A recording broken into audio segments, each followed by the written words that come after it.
Are you in the market to buy a house and you're thinking about buying something in the short term?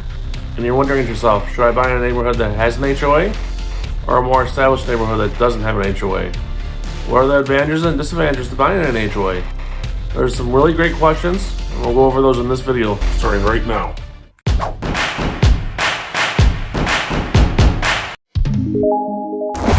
Hi there, and welcome back to my channel. I'm so glad that you're back for another great video this week. If you're new to my channel, please hit the subscribe button down below. I put out new videos every week about everything real estate, from buying to selling and everything in between. So if you have a question about real estate, chances are you'll find a video on it in this channel. Any other questions, please feel free to email or call me anytime. When we talk about an HOA, there's many different types of HOAs. There's a homeowners association that are typically with neighborhoods. There's condo associations and townhouse associations. Today we're going to talk about homeowners associations that are typically in neighborhoods. Pro tip number one is that typically you get some amenities. Most HOAs, they have some sort of clubhouse. They used to have community pools. Those aren't so common anymore, just due to the maintenance and upkeep and cost of that. Most HOAs have gone away from that unless you're in a condo association. But most HOAs in a neighborhood, they either have some kind of clubhouse that you can rent out for really cheap or even free for like birthday parties or graduation parties, or they have some kind of community park. It's a park that's maintained by the HOA and not by the city. So the HOA pays all the costs for mowing and upkeep and playground equipment and stuff like that. That's the most common amenity that most HOAs have, is some kind of park or playground for the kids. Con number one of HOAs, and usually the biggest con and turn off for most people, is the fee. There's either a monthly fee, a yearly fee, a quarterly fee. Sometimes there's a transfer fee for new buyers in the neighborhood, capital improvement fee, special assessment fee, depending on what the HOA is doing. These fees, though, they go towards things. Usually in a neighborhood HOA, it's a yearly fee. You pay a yearly fee, and that money goes towards upkeep of the common ground. So usually like there's an entrance way into the neighborhood that's considered common area. So the HOA pays to have that area maintained and mowed. HOA has a neighborhood playground. Your dues go towards maintaining that. The mowing of that, the upkeep of that, snow removal. That's what your fees go towards. There's a transfer fee sometimes when you move into a neighborhood. You got to pay a transfer fee. Basically, it's a fee you're paying to join the HOA and move into the neighborhood. Special assessment fees. Let's say that the playground needs new playground equipment. They spread that cost amongst all the homeowners in the neighborhood. So instead of the HOA paying the cost, they'll pay for the cost outright out of their reserve funds, but then they'll spread that cost out to all the rest of the residents throughout the next year or two or three, however long it takes to pay it off. So those are just some of the fees that you may incur in joining an HOA. But like I said, those HOA fees do go towards common good. And just a lot of people just don't like paying them. That's one of the biggest reasons that people don't like HOAs. Positive number two of an HOA is that typically if there's a problem, such as a speeder that speeds up and down your street almost nightly or every day, and something that you need to get taken care of quickly, like say a new stop sign at an intersection that you drive through a lot, an HOA can typically get that taken care of quicker than if you went through your city or local government. HOAs have a kind of power over their neighborhood. So, if there's a speeder going up and down your street and you feel like your kids are unsafe riding their bikes on that street, the HOA will pay to have a speed bump or two put into that street to help slow down the speeders.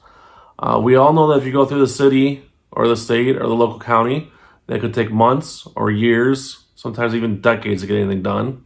And oftentimes by the time the city actually does something, that speeder or whatever the problem is already moved away and it's no longer a problem. So if you have a problem in the neighborhood, oftentimes the HOA can go ahead and get that solved for you much quicker than it could if you were going through your local city or state government. Con number two of an HOA is a lot of HOAs have very restrictive covenants and rules. They say what color your house can and cannot be. They say what kind of shingles you can and cannot use on your roof. They say how many cars you can and cannot park in your driveway. They say what kind of landscaping you can have out in front of your house. They say whether or not you can have a fence. If you can't have a fence, they usually have a certain type of fence you can have.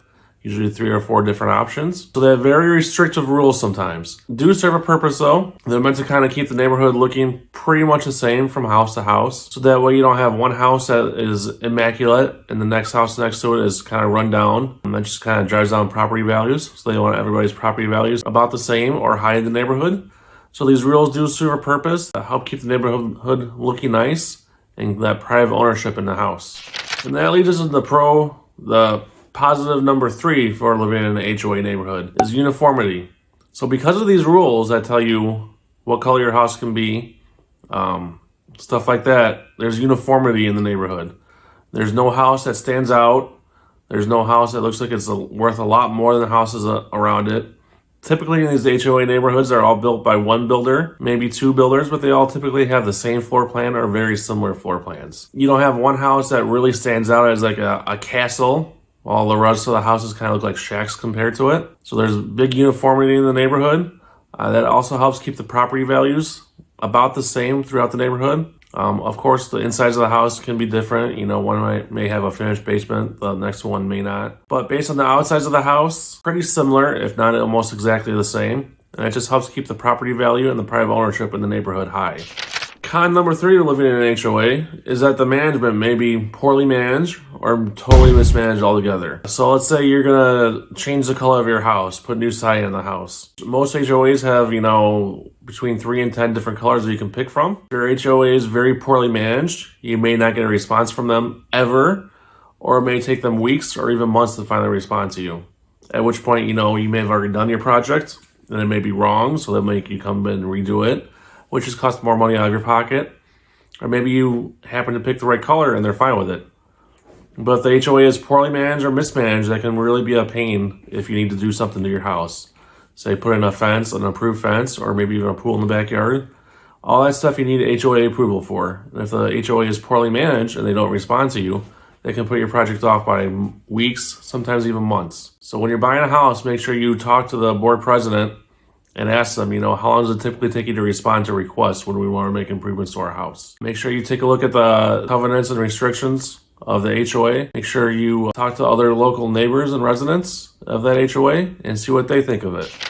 Positive number 4 of an HOA is involvement. If you're the kind of person that likes to be involved and make decisions and have a voice in your neighborhood about how the neighborhood looks, the rules of the neighborhood, maybe changing the rules in your benefit or maybe the benefit of your neighbor, then the HOA board is the perfect place for you.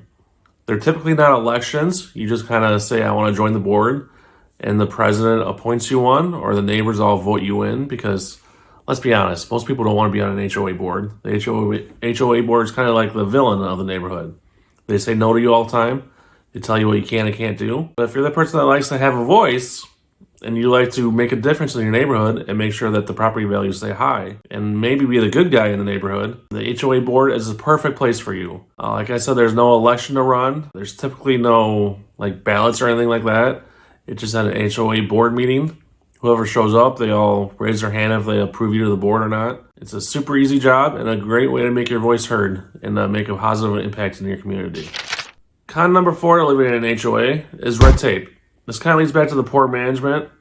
If you want to have something done to your house, to your property, you got to get board approval typically. So you have to jump through all their hoops, write all their letters, pick all their colors, use their contractors. Usually HOAs have specific contractors that you have to use. Sometimes they have time frames that you have to do stuff within. So there's a lot of red tape. Say you want to put a pool in your backyard. They'll tell you what pool company you can use. They'll tell you, what color the pool can be.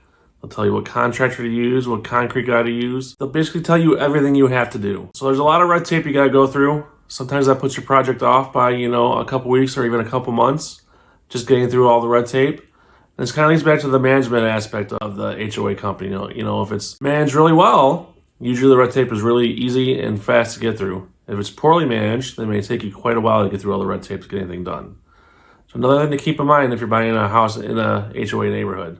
Positive number 5 of living in an HOA neighborhood is that typically, I touched on this a little bit ago, is that typically your property values are a little bit higher than the rest of the city.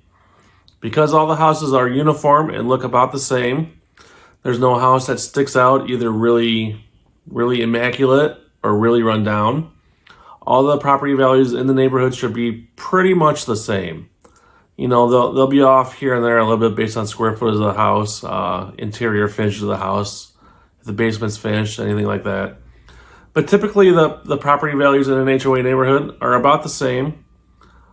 So if property value is something that you're definitely worried about when you go to resell your house, an HOA neighborhood may be for you. Because you know that typically your property value will only go up. Of course, there's instances where it goes down, but generally your property value only goes up in an HOA neighborhood.